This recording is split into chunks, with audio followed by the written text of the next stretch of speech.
अस्सलाम वालेकुम बच्चों। आज हमारा टॉपिक है कि पोलर जो है ना, अगर कोऑर्डिनेट्स हमें दिए गए हो, उनको हम कैसे उसका ग्राफ प्लॉट करेंगे।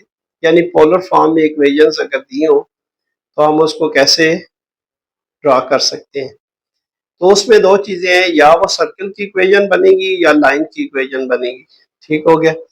और दूसरी बात यह है कि कोई भी पॉइंट हो पोलर फॉर्म में, तो वो उसका जो है ना, उसकी जो डिस्क्रिप्शन है वो यूनिक नहीं हो सकती, क्योंकि एंगल जो है ना, क्लॉकवाइज और एंटी क्लॉकवाइज दोनों तरफ से आप उसको ले सकते हैं। फिर अगर पूरी रोटेशन के बाद एंगल आता है तो 2 पाई उसमें ऐड हो जाएगा, और अगर आप क्लॉकवाइज डायरेक्शन में लेते हैं तो -2 पाई ऐड हो जाएगा। तो अभी हम देखते हैं जी कि हमारे पास ये एंगल बनते कैसे हैं पोलर फॉर्म। उसमें आर और थीटा होता है। तो अगर हम देखते हैं कि हमारे पास ये जो इनिशियल रे है, इसको हम फिक्स कर लेते हैं।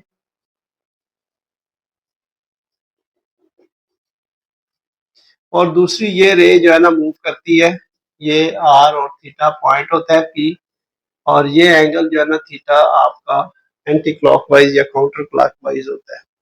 और ये जो ओ है, इसको हम पोल कहते हैं या ओरिजिन भी कह सकते हैं। ये इनिशियल रे और ये टर्मिनल रे होती है। अब एंगल जो है ना एंटी क्लॉकवाइज आप ले रहे हैं, अगर क्लॉकवाइज लेंगे तो फिर यहाँ से जो है ना मूव करके तो ये एंगल बनेगा।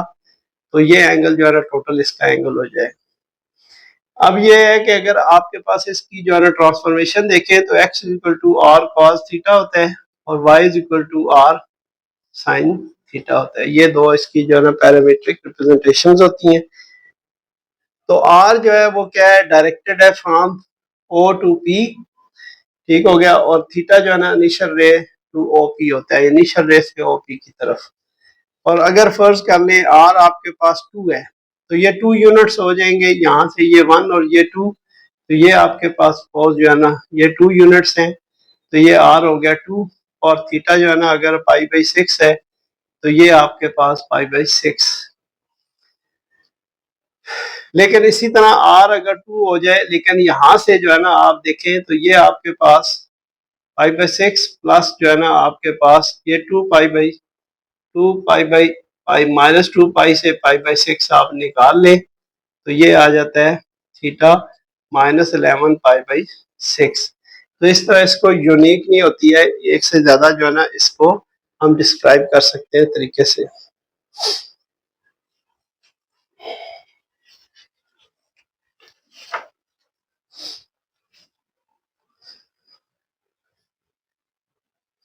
अच्छा जी, अब एक क्वेश्चन ये है कि find all polar coordinates of point.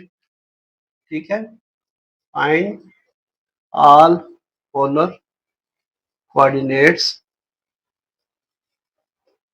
Of point 2 पाई/6। ठीक है, ये पाई/6 जो है ना रेडियन में होगा एंगल।